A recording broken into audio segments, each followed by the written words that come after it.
Welcome to the Clifton Worley Show. This week we have a special guest, a special co-host, Coe Schneider. What's up, Coe? Hey, an actual host?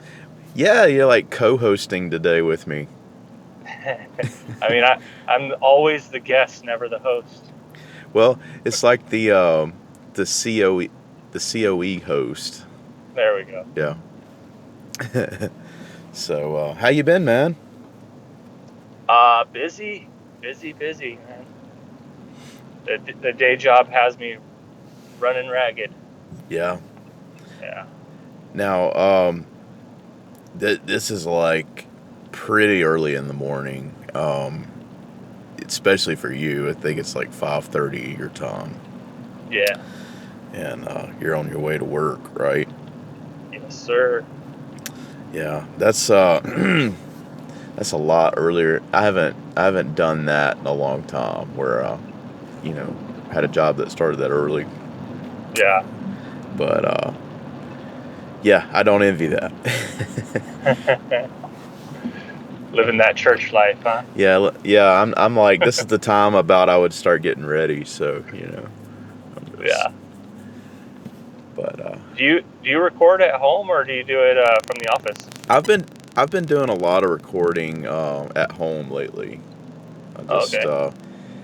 the way it lines up, I been doing a lot of late evening. This is the first early morning one I've done. But I've been doing like a lot of, 9, 10 o'clock at night kind of interviews. Yeah. So I just catch them when I can, Yeah, you got to do that. So what's been going on in your world? I mean, you've got a one day coming up soon, right? Yeah, this weekend I'll be in Santa Barbara for the one-day show. Yeah, sorry. It's going to take my brain a couple minutes to get fully functional. Yeah. Do you drink coffee in the morning or? Oh, yeah. Yeah. Yeah, definitely. Yeah, that's how I'm usually until I have my first, and I haven't had my first cup of coffee yet. But Yeah. I'm usually pretty unintelligible and Yeah, I get that. No, yeah, I haven't started on my cup of coffee yet, but it's sitting next to me. I'll be dipping into it here shortly. yeah. So Santa Barbara, how far is that from where you're at? 3 to 4 hour drive. Oh, okay. So that's pretty decent trip. Not too bad. Yeah, it's a little bit closer, but still getting away. It's on the other side of LA from San Diego, Mm-hmm. so we're not really hitting the same people that we got from San Diego in our last show. Yeah. Cool. Maybe we'll get some like North Hollywood people, maybe. So what all like are you carrying out there? I've got the Pelican Noiseworks demo board, so a half horse and the Pelotar. Mm-hmm. Then I got the chronographs from Daniel Shields over at DS Guitar Engineering. Okay, yeah. I got the full Evil Tone lineup, including his new mini People Eater, which I actually put that on the Pelotar or the Pelican Noiseworks board because that thing absolutely loves to slam the front of fuzz. So I figured I'd throw the mini on there with the fuzz pedals. Yeah, and gonna probably have some satellite amps stuff, either pedals or guitar from them, and then guitars from Equitz, Coward, Titan, and Roni as of right now. Cool. And sinusoid cables, of course. Sinusoid cables, yes. Yeah. Sound box cables. Okay. So, you mentioned Daniel Shields, and Yeah. I met him out at in Nashville last week. Yeah. And I Yeah, seemed like a really nice guy. Yeah, when I met him at Winter NAMM this year, and my impression of him was that he's probably one of the smartest people I've ever met. Hmm. Like, he played it really cool, but I'm like, this guy is probably way smarter than me. Yeah. Just the vibe I got. So what's his product like? Uh, Surprisingly small. Like, I've seen pictures of the chronograph, Mm-hmm. um, but when I got some for the show, I was really surprised at the size of them. Mm-hmm. Like, they're very, very small, and which is awesome because that's kind of what you want for something like that. You want it to be, take up the least amount of real estate on your board, but still have the full feature set that you want, and it delivers. It really does. Um, I ordered a tap switch from him for one of my delays, which is what got the conversation going, and one of his mandate tap switches, and it's also very small and compact and full of features. So Okay. Now I'm looking at it. I pulled the chronograph up yeah, and I'm trying to figure. See, I don't quite understand. This is like a syncing device for like locking in your delays. no. So the chronograph is a clock. Okay. So he's got like a coin cell battery in there, Mm-hmm. and so it doesn't lose track of what time it is when your board is off. So it also plugs into a regular 9-volt plug like any of your other pedals. Mm-hmm. And when you turn the power on, the LCD screen lights up, and you can have it tell you what time it is. You can also have it set up to count down or Oh, count okay. up. So like it's a good tool for like bar sets, church sets, anything where you need to keep track of what time it is or how much time you've been on stage or can be on stage, um, without having to like look at your phone or ask the sound guy what time it is type of thing. I Um, see. yeah. Okay. Yeah, that makes sense. Let's see. And it looks like he's got some different things like some controllers like tabs and Yeah. amp switches and things like that. Yeah. And I know at Summer NAMM last weekend, he was talking about his new drill sergeant, Mm-hmm. which that one still don't 100% understand what all it does. But I think it has to do with like when you have multiple pedals that can do tap, and you can kind of sync them all together with that. Yeah, yeah. That seems like that kind of stuff would make my mind explode trying to think about. Yeah. But I do see where it would come in handy. Yeah, I'm still scared of pedals that can be controlled with MIDI. Yeah, yeah, yeah. Cole is talking about that MS3 that he picked up, Mm, and that to me just makes my brain hurt. Uh, yep. I did get a chance to play that at NAOM, Oh yeah. and just the presets on it sounded pretty good. Hmm. I was like, I could see this being a cool, like if you wanted like a multi effects, but it could do some other things. Is Yeah. like it's a cool tool. I mean, I would be more inclined to do that than like buy their multi effects unit. Right. Yeah. But I think I would too. yeah, So. it sounds good. Um, so so you so you got a Roni that you're carrying out? Well, my personal one. Oh, okay, okay, Yeah. yeah, Paul's a good friend.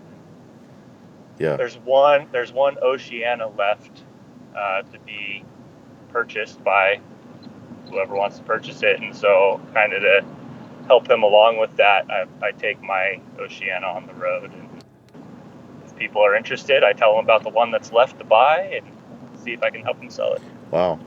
Well, that's I wasn't aware that he had one out there still. Yeah. Because I know that's going to be a harder and harder thing to find those. Yeah, definitely. Yeah. Well, so is there anybody in the salon or that's from out that way? Well, Aaron is Aaron's close. Mm-hmm. He's a couple hours from San Diego. But as far as other members, I mean, Ryan and Steve are here. Are you talking like San Diego or Santa Barbara? Santa Barbara. Oh, Santa Barbara, I'm not sure. Okay. Yeah. Oh. That's how I think in terms of things now. Like, yeah, if who out of this group am I going to get to see if I go here? And that was. Are you going to come out this weekend? Dude, if the plane tickets weren't like $500, it wouldn't take too much convincing to get me to do that. Yeah. No, I just bought my tickets to go to Winternam though. Yeah. So I'll be out in the area then. I figured 6 months out, the plane tickets were very affordable.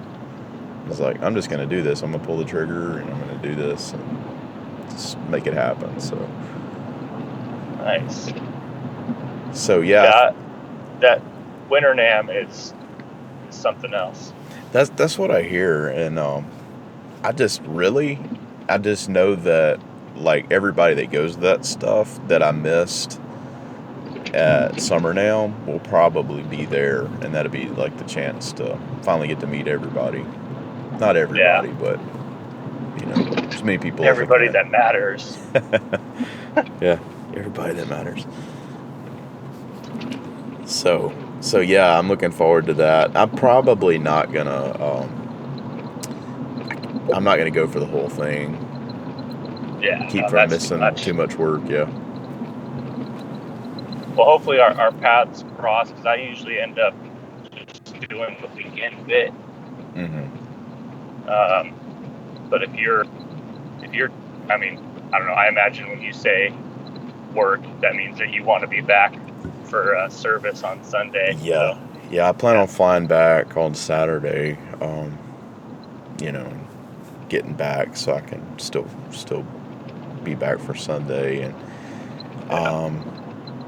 probably go out like Thursday morning. Gotcha. Yeah, I usually end up going up there Friday, Saturday. Okay. Yeah. I figured, I got to Nam on a Thursday, and I left like midday Saturday. Mm-hmm. And I figured, by that point, like I was still having fun, but I was like, I've seen everything. Yeah. There's not much more to accomplish here, And surprisingly, the public day was like not as crazy as I thought it was gonna be. I mean, they did have people pouring in, but I think it had something to do, like the weather was really bad that day. Yeah. And I guess people just didn't come out. Well, I mean, it's way different over here. Yeah. Way different. I think I've heard numbers like 10 times the size. I haven't been to the Nashville one, but I've seen the pictures and the videos, and yeah, it's massive. But I mean, if you're staying like guitar centric, you can make your way through all the stuff in a day. Mm-hmm. But it's just spread out more. Yeah. But if you start looking at recording equipment and keyboards and all that, then you'll get lost for sure. Yeah, it was like at SummerNam, it was easy to kind of almost get off into that, because you had to kind of either walk that way or walk to the front and then walk down the hallway to get out of the building. So, like, every day you'd walk past the drums and the keyboards and stuff, but Yeah. I never like went down. I never went down the drum aisle, and I kind of just brisked past some of the keyboards, but didn't really, check it out too much. Yeah. And so, did Taylor Guitars have a good presence there? They did. Man, they had like, okay, so everything was like on one floor, just Mm-hmm. one open floor, and it was massive. But then Taylor had this like mezzanine that overlooked it, Mm. that was upstairs, and like it was kind of weird to get to. Like, you had to like go down this hallway and you thought you were going to a bathroom, and then like all of a sudden there's like an elevator there, and it's like a mid-level floor. Interesting. And yeah, and it had like, it was like almost like it was like a patio type thing, like overlooking the rest of Naum. But it Yeah. was really chill up there because like it it was super quiet because you didn't get all the rest of the like the room Riff noise and raff. everything. It was, Yeah. yeah, it was really peaceful up there. I was like, well, I don't know why I didn't come up here sooner. Um, but it was cool. The coolest thing I saw was the new GS Mini basses. Really. Yeah, and they played Mini acoustic surprisingly well. basses, huh? Yeah, that seemed to be a thing. Like, they weren't the only ones doing this. Like, I mean, of course the GS Mini, but like there was a ukulele company that made like Mm-hmm. a uke size bass. Yeah, I've seen the U basses for a few years now. Yeah, and there was some other people out on the floor, like some um, companies I wasn't familiar with, that Yeah. was doing the same thing. So that seems to be a popular, small scale acoustic bass. How was the projection? Like, did it actually Um, project fairly well? like if you were practicing, it'd be fine. I think it's designed to hook up to a rig and play. Yeah. Yeah. Because I had an acoustic bass for a while because it's like, well, this way I can play with my buddies at the campfire and the beach, but you still couldn't hear it. Yeah, yeah, yeah. I have an acoustic bass. Actually, my wife, she wanted to pick up bass at one point, and this was back when we were dating. And she convinced she said something to her dad, and her dad went out and got her this acoustic like bass. So it's like a full size one, and it plugs up, like it's got a pickup in it, Yeah. but it doesn't have a lot of volume on its own. Right. They never do.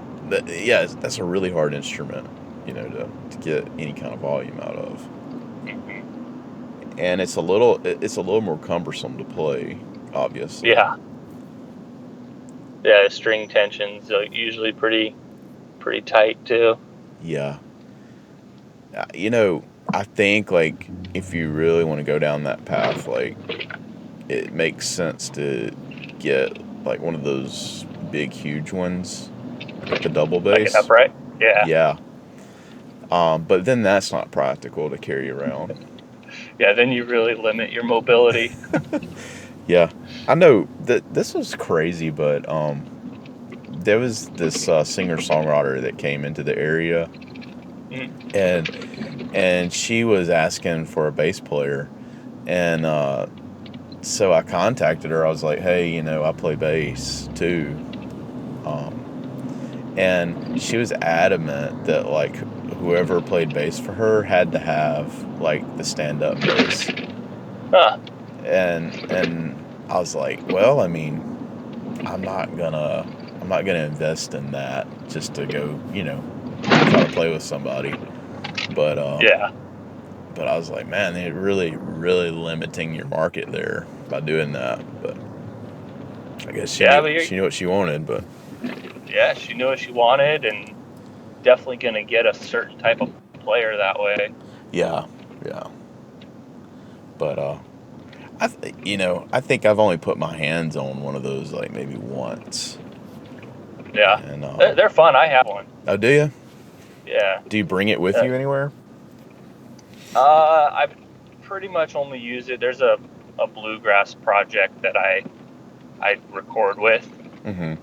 and so I only use it for that purpose. So when I'm going to record for those songs or whatever, Okay. we've only played live once for a church service, and so I brought it for that. But it just stays at home or in the studio. Now? How do you mic that up? Do you just take like a condenser mic and like put it down by the bridge somewhere, or? For recording, Yeah. yeah, we usually combine a condenser and a ribbon and blend them to taste. Okay.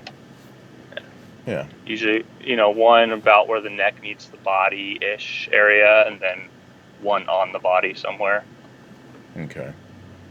Yeah, I haven't played around with ribbon mics too much. I went and played one time with a group, and they threw a ribbon mic my way to mic my amp up with, and it sounded good. That was the only time I've used one, and usually my go-to is like I just use like a 57 style, Yeah. mic or whatever. But I can't say that I could, in that environment, like tell a lot of difference between them. Yeah. Well, I mean, there's people that train to be able to tell the difference and know when to use the different things. So. Yeah. But I'm sure, like in a studio environment, definitely could tell the difference. Yeah. Yeah, it's different than live, for sure. Yeah, are those are they take a voltage just like the condenser mics do, don't they? No. Or they don't. They're like almost like a dynamic mic in that sense, huh? Yeah. Usually, most ribbon mics you don't want to put phantom power to. It'll ruin them. Okay. I have one of the rare exceptions to that. I have the blue woodpecker ribbon mic, and that one does take voltage. Okay. It takes phantom power, but that's not the norm for ribbons. You usually have to have a pretty powerful preamp to get the signal up to where you can use it. I see. Yeah, that would make sense, because if you're passive, you're not getting a very hot signal. You gotta. Yeah. Man, jumping off into like studio gear. It's another passion of mine. I had my own studio for a while, and I'm building a new one. So. Oh yeah, that's right. I remember you sharing a picture about that. Yeah. Well, hey, so what are you doing there? Like. I'm building a studio. Yeah, like you're like putting like soundproof walls in and stuff? Yeah, soundproofing. It's more like sound resisting. It's really hard to make something actually soundproof. At least with a budget like mine, it's hard to do. But soundproofing and a lot of sound treatment to make it sound right in the room. Which is more important to me than making it so no sound gets out, is making it sound right. Kind of negating as much like flutter, echo, and things that you don't want to hear on a recording. Right. So are you so you're getting your room together, and then what's your plans after that? I'd like to start tracking again. I haven't started writing my own material, or I haven't been writing my own material much lately because I just don't have space as much or time away from the kids and wife. But if I have like this room outside of the house where I can go play guitar while everybody's sleeping, then I can make the time, Yeah. Are you That's my main goal. so are you running like what kind of setup would you be running? Um, I have a Pro Tools rig. Okay. Yeah, with an old interface, but it functions for me for now. I'm not trying to do anything professional there. It's mostly for my own work at the moment, and then if I need something professionally done, I have plenty of friends that can help out with that. Yeah, yeah. Okay. So is this gonna be like the place where you can throw like some drums in and record those two and just do the whole track from the bottom up, like demos and stuff? Yeah, yeah, Okay. it's 350 square feet, and I have an ISO booth that I can, mic up amps in if I need to. Mm-hmm. Yeah, I can do. I'll be able to, in one way or another, demo a song out in its entirety. Nice. Nice. Yeah. Yeah, I I haven't attempted to build a studio. Um, I've just always had like a little mobile rig or something in some form or another. Mm-hmm. And the longest time I got when I graduated high school, I went out to Guitar Center and got like one of those all-in-one it was like Yamaha made it, but it was like one of those all-in-one like multi-track recorder deals, like 16 Yeah, tracks. one that And goes to a CD. yeah, burns to a Yeah. CD, and that worked for me for a while, and then it got to be where like the workflow on that was so cumbersome, Uh-huh. and that's when I started looking at going into like a computer style rig, and I, you know, this is crazy, but like I just switched to a Mac this year. Like up Oh, to that really? point, I was doing PC stuff, and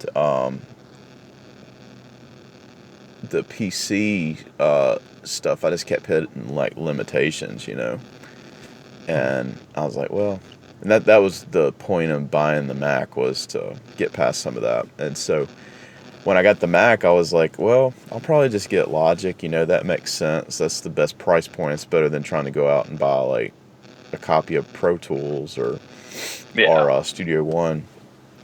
And I got in and I was like, man, GarageBand, that's pretty heavy hitter, on its own. So I haven't graduated past GarageBand at this point. Yeah, well, I mean, one of my friends does a ton of work with GarageBand. It sounds great. But GarageBand didn't exist when I started Yeah. working in a digital workspace like that. So I'm not comfortable in it, even though everything I own technology wise comes with it because I buy Apple products. I really need to look into using it more because I'm sure it's got a good workflow to it and is easy to, probably very intuitive, just like everything else they do, Yeah. right? Yeah. Well, I mean, ever since like the podcast has started, Mm-hmm. that's what I had available, and that's what I use, and that works perfect for that. And I haven't had a lot of time to use it just to record music, but Yeah. I figured the podcast would help me learn a lot of what GarageBand does, anyways. And Yeah. so, yeah, it just takes like I'll run into an issue with something and have to Google it, and then you know then I learn how to do it. Yeah. Makes sense. Yeah, Are you doing a lot of editing for these podcasts? not really. I Ever since I've got this Blue Yeti Mm-hmm. that I record into. And ever since I went that route, like I pretty much hit record, I shave off the ends before and after, and if there's like a place where it drops or something, I might like try to splice that together. Yeah. But no, not really. I'm not doing any heavy editing. Now, when I was using I was trying to use like a analog mixer where I was doing like mics, and like I was taking a signal from my Skype call into like from my iPad into the mixer and all this kind of stuff. I was Yeah. getting all kind of noise I was trying to eliminate. Mm-hmm. And I would spend. I remember one time I spent a whole day like trying different plugins, trying to eliminate like some weird noise that was happening during the podcast. And it finally dawned on me. I was like, I don't have to do it this way, and I can't, you know, you can't spend that kind of time. And I've also learned, like, I think I've heard other people say this before, but like, if you're recording, sometimes it's better if you get like a bad take to just throw it away and do it again instead of sitting Yeah. there and trying to edit to make something like a bad take work.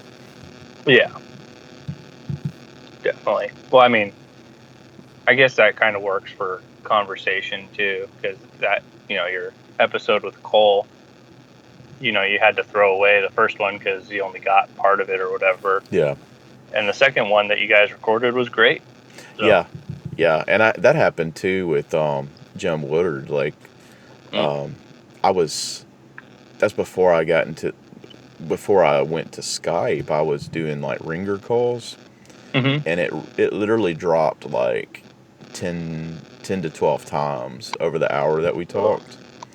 And I was looking at splicing all these files together and trying to cut out the part we were talking about apologizing for the drop call and all this kind of stuff. And I finally, he actually suggested, hey, why don't we just try this again?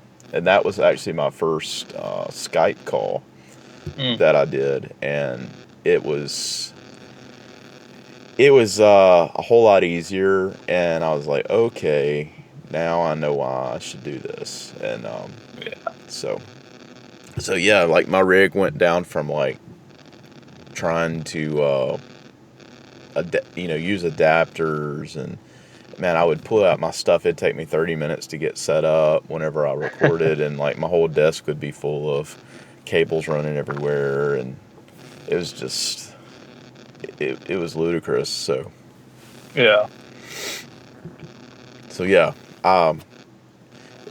There's like a plugin that you can get for your computer, like a Mac, that like routes and does all the routing for like a Skype call into GarageBand. And so like I'm not running external cables, which is really nice.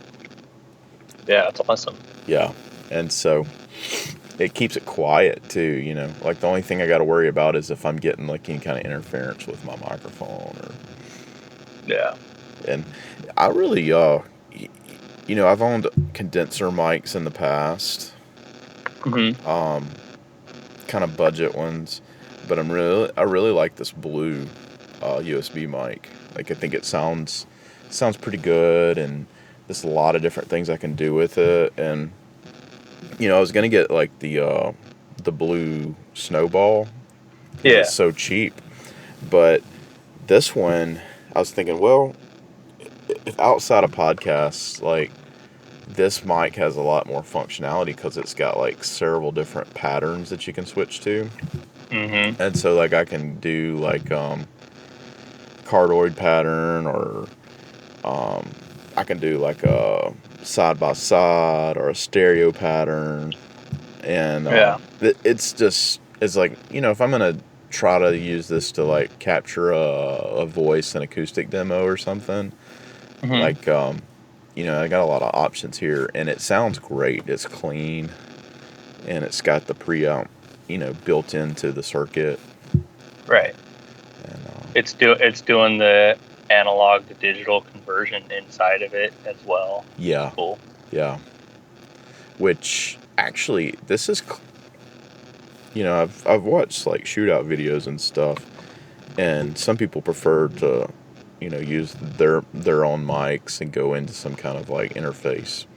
Mhm. But I've always had trouble with interfaces, Yeah, and this just eliminated that problem for me. it's great. Yeah. And I've always liked Blue's products. Um, like I said, I own that woodpecker, and uh, I haven't done a lot of mic research recently, just because I've been doing the guitar gear thing mostly. But Yeah. they came out with those small diaphragm condensers, the Hummingbird, I think they're called, that have the head that pivots on them. Look super cool. I've just always been a fan of their stuff. So Yeah, I think that's really they're hitting a really cool place in the market, hmm and um, all the podcasters and YouTube channel people. I mean, not all, but a lot of people are using their products, and you can go to Walmart and get one. Oh, really? Yeah, you can go get a snowball at Walmart. I got this at Nice. Best Buy. I didn't even have to go to Guitar Center. So, Yeah. um, something interesting. I've been seeing a lot of talking about microphones. A hmm lot of condenser microphones like popping up in pawn shops and stuff. Really? Like, yeah, and I'm thinking, is everybody dumping like their analog thing and going to this kind of thing? I mean, because that wasn't something you found a lot of, but like I see a lot of the MXLs and popping up. And yesterday I hmm was at a store, and the guy had like two like Shure ones, like overhead, like small condenser ones, Yeah. at a really killer price. And he had like that and three SM57s, and he was like willing to like bundle all that for like 300, which I don't think was like an earth shattering deal, but I thought that was a decent deal. Yeah. And but I'm just thinking, are people just not buying those mics, and they're just, obviously musicians are dumping them. Yeah. I mean, I haven't noticed that here, but I haven't been to a pawn shop in a while. Yeah. So, but yeah, I mean, it makes sense. People always want the easier thing, and if the easier thing like is producing good quality now, why wouldn't they? Yeah. Yeah. Yeah. It's it's crazy too. Like, you go to Best Buy, hmm and you're not going to find anything that is XLR anymore. Like, So they must have like guitar and pro audio stuff at your Best Buy. I don't have that here. yeah, they used to have stuff like that at my Best Buy, but like I think the market has drifted away from it. Like, hmm where you can go online and order it, but um,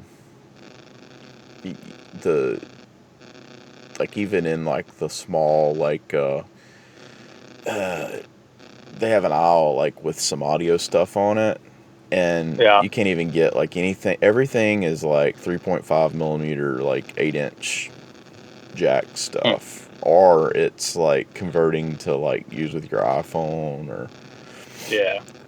and I'm just wondering, like, is audio, obviously pro audio's, those the XLR is going to be the standard, but like Yeah. from home use, like nobody in their right mind is using that stuff anymore.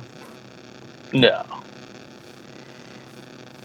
No, definitely not. Yeah, that's Everything's Bluetooth. yeah, and that's crazy, because I mean, I don't know if that's gonna be like where they're gonna really develop it, and it's gonna be like you can't even notice the difference between that and like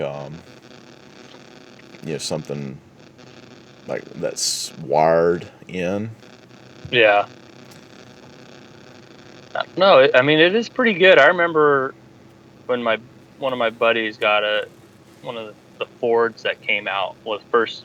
I think it was the first Focus that had the Bluetooth built into the car and all that. Yeah, And he was super stoked on it. And I remember riding with him, and couldn't stand the quality of it, and it seemed like every 30 seconds or so there would just be like a little blip of silence for like fraction of a second, and just like it blipped out, and he never noticed it.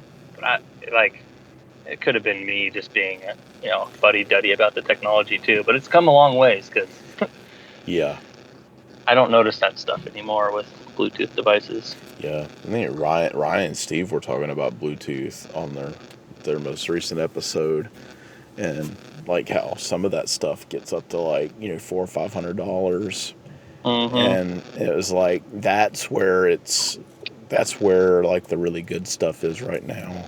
But like you can go out and buy like a $25 Bluetooth speaker, and it probably will sound good, but it's not gonna have all the functionality to sync up like it needs to properly. And so that's usually the point where I have trouble, is figuring out how to make things sync. Yeah. That's one of the main reasons why I have with a couple of my buddies that love plugins, and they love editing in the computer and doing all that kind of stuff. I like tactile knobs and cables and like hardware, because I can't ever seem to get things to work wirelessly. That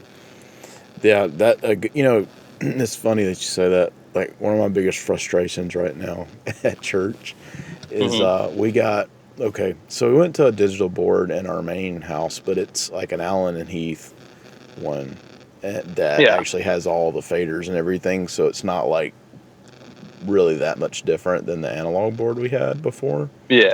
But in our youth room, we were stuck on a budget, a lot tighter budget, and so we ended up having to replace like this Mackie 24 channel, like one that we'd had for like 20 years in there. And I got a Behringer X Air, which like had all these functionalities. Like, it eliminated the need for any rack gear anymore. And so the only thing is, like, it doesn't have any knobs on it. So everything is like on your pad, or if you take the computer and hook it up like via Ethernet cable. And so, like, the problem I have is like not really in our youth when I'm there to run it, but like that room is used for other things, and so people go in there and they can't figure how to turn on the sound and get it to work, and it's just like, if I would have done this over again, I would have gone a different route, because like this is a headache. And I had recommended that same board like at this college ministry that I work at like a couple nights a week. And that's the same issue there. Like, if they're doing something and I'm not there, they're calling me like, I can't get the sound to work. I can't figure how to, and it, it's not that hard, but it's not like evident than like looking down at having a channel strip and be able to turn the fader up and down. And that makes sense. So I mean, I think there still is like a place for real knobs and faders, and I just don't see. I think it was a good step in that direction. Like, oh, let's do it all on pads. But like, people who need that workflow and need to do things fast, like there's still a need for those real knobs and put your hands on it. It's one of the reasons I still use the interface I do for my studios, because it's big and clunky and it's not portable, but I've got 8 faders and I've got knobs, and they're assignable. Like, you can toggle through, like, I think it's something like 64 tracks with it, but when you're toggling through, there's faders, and you can move them and twist knobs and actually do it with your fingers and your hands, which I love. Yeah. I mean, that's like really the fun part about recording, anyways, is being able to manipulate and go through and play with the Yeah. knobs, and there's an art to that I think's kind of being lost, but Yeah. Well, I mean, not to plug people that I love, but my buddy Ryan Poole, like he used to be an all in the box type of guy, and with his more recent projects, it's been real fun because he's getting into outboard gear and mm-hmm. like experimenting. We went on some like eBay rabbit holes trying to get tape delays for him for a recent project, Mm-hmm. and like just checking out all the cool stuff that he could try out in his studio. I think he ended up getting I want to say like an Ampex like actual tape deck, and Mm-hmm. using that kind of as a delay. And Oh, that's way cool. yeah, but we were also looking at like Univox. Like Univox made some pretty cool tape delays in like the 60s and 70s that can be had at a decent price. Um, but yeah, it's been cool to see him like make the transition and become more of like an experimenter when it comes to tracking and producing, because it's fun. That's where the groundbreaking happens, I think.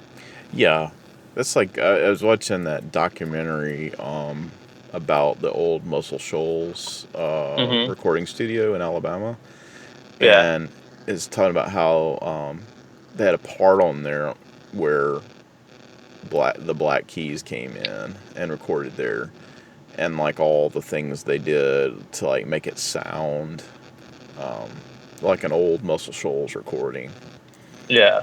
and it's just like, and even like I was reading about, like, are you familiar with the band, the old band from the 70s? Called The Band. Yeah, called The Band. Yeah. Yeah, I was reading a thing about, like, they were talking about how up at Big Pink, where they recorded all these Mm-hmm. demos and stuff, and how they all they had was like a reel to reel, like maybe for like 4-track or something, that Mm-hmm. they had taken on the road when they had toured with Bob Dylan, and they brought it back and set it up in this house and did like a de facto studio in there.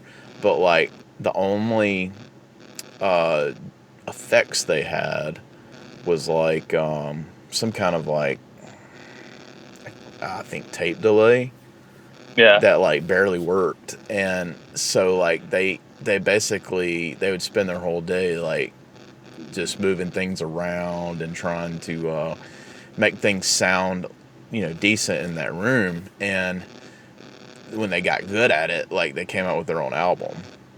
And Yeah. for their time, like, there was never an album that ever sounded like that up to that point, like the tones and just the earthiness that they had. and Yeah. and so I love hearing stories about that, because that's people like using what they have, not like trying to run down, oh, I gotta have all this gear to make this happen. No, Right. no, they just took what they had and made it work. Mm-hmm. Yeah. I researched a lot for a while. Glenn Johns, Yeah. with this three microphone drum recording technique, because I had somebody that wanted me to track drums and I didn't have the money to buy a bunch of microphones. Mm-hmm. I failed miserably. It did not come out quality at all. But I did a ton of research on that method and tried to make it work, and it was fun. It was really cool that, yeah, when they didn't have just an abundance of tools, they found ways to make it work. And then it's funny, like, we're trying to replicate that sound with a ton of tools, and we can't seem to get it right. Yeah. I think a lot of it has to do with the room that you're in. Yeah. Well, back in the old days. Now it's like trying to make the room not have any kind of sound. so that you can use plugins to put all those reverbs in and the delays and the decays of the room. But Yeah. I was in stopped in Books a Million, which that's like kind of a dying place. Nobody's reading like real books anymore. Yeah. But we were out. Me and my wife were out this weekend, and she wanted to step in there, and it's probably been like several years since I've been in one. And I go down like the music aisle, like the music autobiographies and all that kind of stuff. And I see one about Sam Phillips at Sun Recording. And that dude, like, I'm just kind of enamored with his story, and the whole thing that came out of Sun Studios, like all the big Elvis, Johnny Cash, all those guys. And so Jerry Lee Lewis, and he was talking about how he took this room that was like it was some kind of like shop, and it had really, really, really loud, like, it was a loud room, and he took and I think put some kind of like it had like a tin ceiling in it, and so he had to convince the people who own the building to let him like renovate this building so he could set up this recording studio. And so he did. He got him to do it, and he put in like all these things like to make the room sound good. And then his budget after that wasn't very big, so like he had like a mixer with 3 inputs and about 3 or 4 mics, and then a way to turn that into to press it into a record, and that's what he started out with. So it wasn't like having all these mics and preamps and mixers and stuff. It was, I'm going to develop my room first. Yeah, that's really, I mean, if you can get a good sound from the start, then you don't have to do as much in post. Yeah. Like, save yourself the work and get it right the first time. Yeah, I agree. I mean, and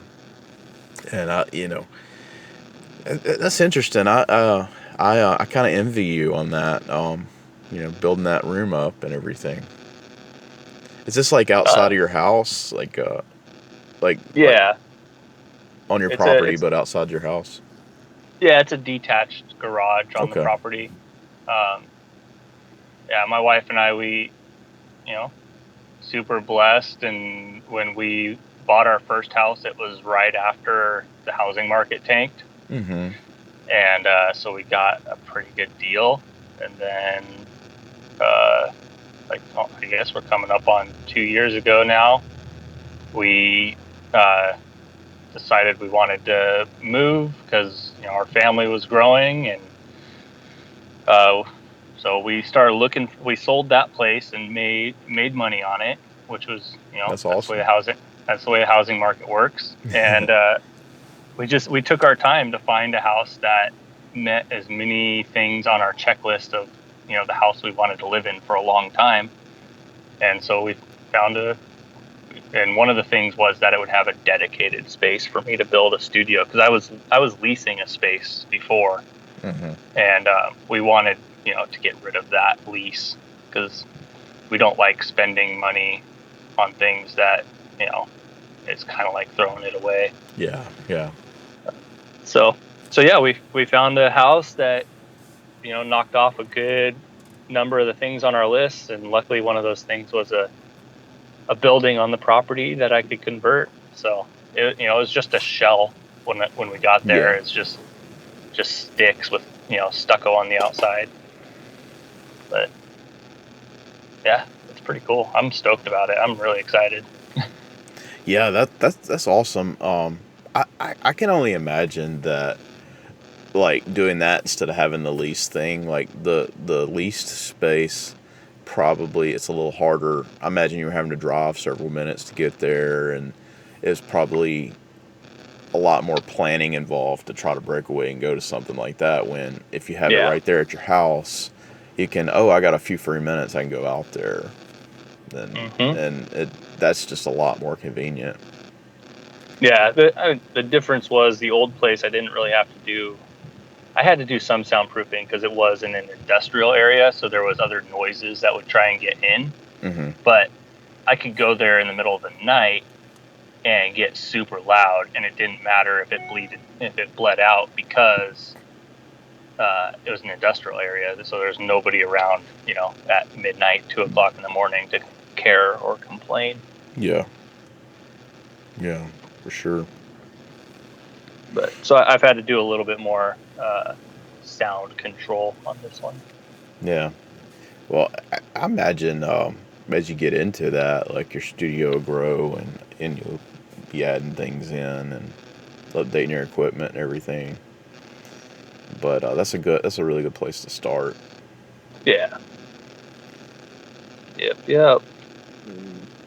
Well, cool, man. Well, hey, I really appreciate you taking some time this morning just to hang out and shoot the breeze with me. I just wanted to try something different on the show. I do a lot of interviews, but I kind of wanted to hang out just a little bit and